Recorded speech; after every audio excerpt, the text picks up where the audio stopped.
How far are you willing to go for the sake of friendship? This is a moving story of two friends called Sue and John C., who live together in New York. With John C. falls sick and gives up any desire to live. Mr. Berman, an unsuccessful old artist, inspires and rekindles in her that very desire. The play explores the theme of friendship, sacrifice, and power of hope. Let us read to find out how Berman saves John C's life. In New York City, there is a small district just west of Washington Square called Greenwich Village, where the narrow, irregular streets have run crazy and broken themselves into short strips called places.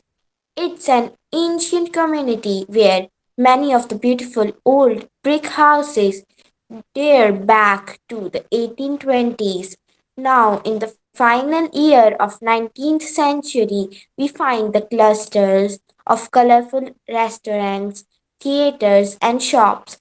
People interested in the creative lifestyle have settled here, attracted by the atmosphere and low rents. On an evening in late spring, the little cafe is busy as usual. Jonna Gaines pays for her tray of food, then looks around for a place to sit. Finally, she crosses the room to a tiny table with two chairs and only one diner. Excuse me, all the other tables seem to be taken. Do you mind if I sit here? Oh, no, of course not. I would love the company. Please join me. Thank you. My name is Jonna Gaines. Hello, Joanna. Suzanne Cross. Friends call me Sue. Hi, Sue. My friends call me John C. John C. I like it. It's really busy here, isn't it? Do you eat here often? Just about every day. It's the cheapest and the best place around. I haven't seen you in here before, have I? No, this is the first time. I just got to town 3 days ago. It's all so very different from California. Oh, California. I was there once. What part are you from? A small town near San Francisco, Sebastopol, and you? I'm from Maine. Why'd you come to New York? To work and study. I'm an artist, or at least I had to be. Oh, wonderful. So am I. Have you lived in the village long? About 4 months. Soon Sue and John C. became good friends and decide to share an apartment to save rent. It is at the top of three-story brick building. Toward winter, a cold stranger called Pneumonia enters Greenwich Village. Pneumonia is not a kind old gentleman.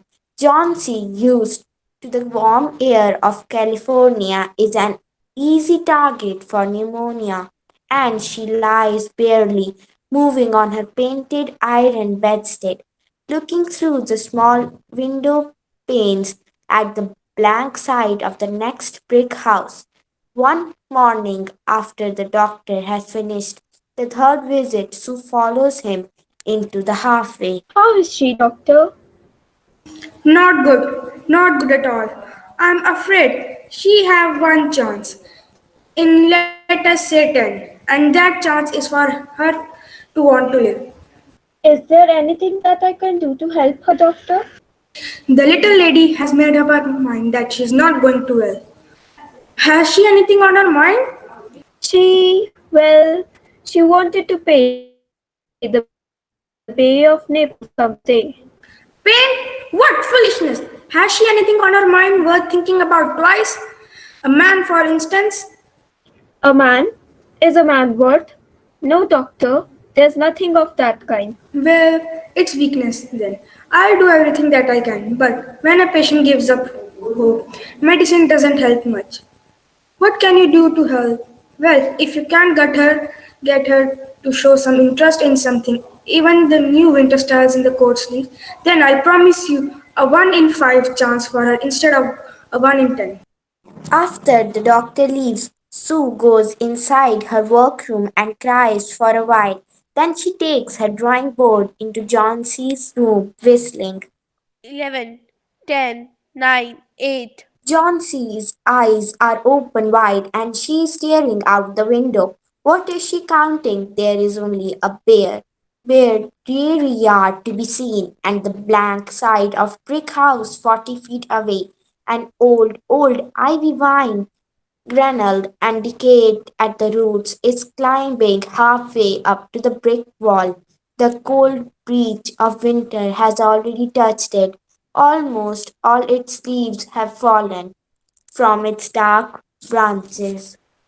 7, What is it, dear? 6. They are falling faster now.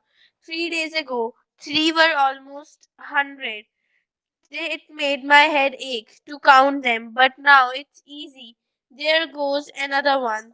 There are only 5 left now. Five? What, dear? Leaves are the ivy vine. When the last one falls, I must go too. I have known that for days. Didn't the doctor tell you? Oh, I've never heard of such nonsense. What do old ivy leaves have to do with your getting well? And you used to love that wine so much. It's just feeling I have. I don't know how I know, Sue, but somehow I do. I'm sure that when the last leaf falls off that vine, I will die. Don't be a little fool. The doctor told me your chances for getting well. He told me this morning. He said you had very good chances. Try to eat a little now, and then I'll go back to work. And then I can sell my picture and buy something more for you to eat and make you strong.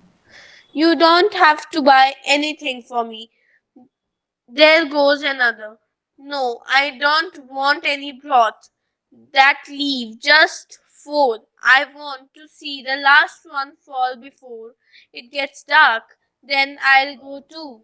Chauncey, dear, will you promise me to keep your eyes closed and not look out the window until I'm done working? I must get those drawings done by tomorrow.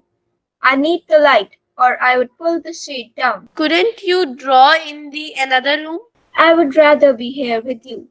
Besides, I don't want you to keep looking at those silly ivy leaves. You try to get some sleep now. I must go downstairs and see if Miss Berman will come up to be my model for the old hermit finery.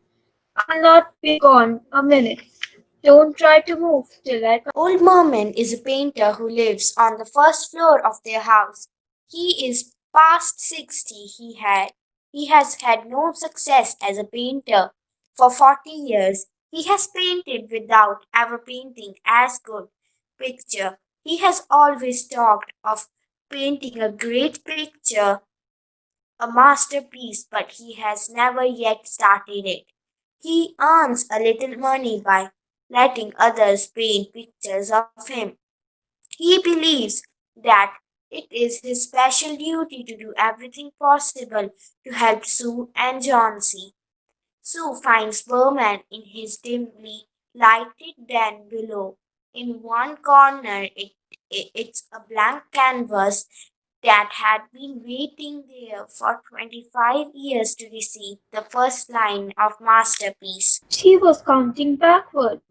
I asked her what she was counting, and she said the ivy leaves. She is convinced when the last leaf falls, she will die too. I'm scared. What?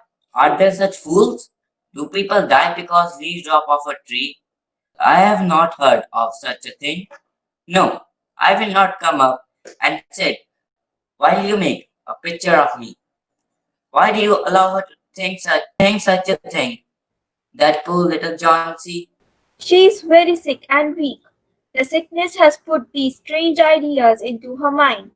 Mr. Berman, if you won't come, you won't. But I don't think you are very nice. This is like a woman. Who said I will not come? Go, I come with you for half an hour. I have been trying to say that I will come. God, this is not any place for someone so good as Johnsy, do I say. Someday I shall paint my masterpiece and we shall all go away from here. God, yes. Johnsy is sleeping when they reach upstairs. A cold present rain is falling, mingled with snow. Sue pulls Johnsy shade down to the window sill and motions Berman into the other room where they peer fearfully are the window at the ivy wheel. They look at each other, neither speaking. Then Berman, in his old blue shirt, takes his seat as the hermit miner on an upturned cattle for a rock. Later, when the sketch is done, the old man goes on his way. Sue begins to paint. She works through most of the night. In the morning, after an hour's sleep, she goes to Johnsy's bedside. Johnsy, with wide open eyes, is looking toward the window and drawn shade. Have something to eat this morning, won't you, Johnsy? Just a little broth or a taste of fruit. Pull it up. I want to see. Look, Johnsy, it's still there. All that weather, and it's still there. It's the last one. I thought it would surely fall during the night. I heard so much wind. It will fall today and I'll die at the same time. Dear, dear Johnsy, think of me if you won't think of yourself. What would I do if you shall die? Johnsy does not answer. The most lonely thing in the world is a soul when it's preparing to go on its far journey. The ties that hold Johnsy to friendship and to earth are breaking one by one. One day slowly passes. As it grows dark, Sue and Johnsy can still see the leaf hanging from its branch against the wall. And then, as the night comes, the north wind begins again to blow. The rain still beats against the windows. When it is light enough the next morning, Jones again commands that she be allowed to see. The leaf is still there. Johnsy lies for a long time looking for it. Sue, come in here for the moment. Will you? Sit here beside me. I have something I want to say. Johnsy, I wish you won't keep on about the leaf. I really can't stand to hear you talk that way. I know, Sue. I know. I promise. Don't go. Please don't go. Well, all right, if you promise not to talk about death. Oh, Sue, what an awful person I have been. I have been sitting here for the longest time, staring out of window at the last leaf, thinking of the past few days. All of a sudden it came to me. What? What came to you, dear? Sue, something made that last leaf stay on the vine so that I had realized how bad I have been. It was a message. Don't you see, Sue? Something wanted me to live. Oh, Johnsy. Someday, Sue, I am going to paint the Bay of Naples. Oh, Johnsy. Johnsy. How wonderful. I'm so happy. You can bring me a little broth now and some milk. And no, bring me a hand mirror first and pack some pillows about me and I'll sit up and watch you cook. When the doctor comes in the afternoon, he finds Johnsy full of the color of life and declares the battle of won. She'll be just fine. All she needs now is good food and nursing. Thank you, doctor. I'll that she gets them. Good. And now I must see another case I have downstairs. Berman. His name is an artist, I believe. Oh, no. Not Mr. Berman. I hadn't heard. What's wrong with him? Pneumonia too. Oh my god. Is it bad? Yes, I'm sorry to say, quite bad. He's an old man. He's very weak, and it was too late for me to do very much. There's no hope for him, but he goes to the hospital today to be made more comfortable. The day passes and Johnsy grows stronger by the hour. Sue goes about her necessary errands. The drawings have to be delivered, and of course, she must visit Mr. Bowman in the hospital. Late that afternoon, Sue comes to the bed where Johnsy lies and puts one arm around Johnsy. I have something to tell you, dear. Our Mr. Berman died of pneumonia today. Oh, dear God, no.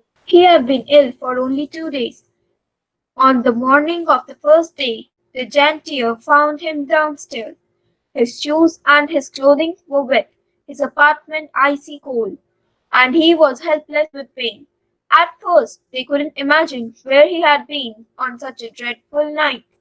But then they found a lantern still burning, and a ladder that had been dragged from its place, and in his room they found brushes and a palette with green and yellow colors on them. Look out the window at the last leaf. Didn't you wonder why it never fluttered or moved when the wind blew? That last leaf is Mr. Berman's masterpiece. He painted it there that night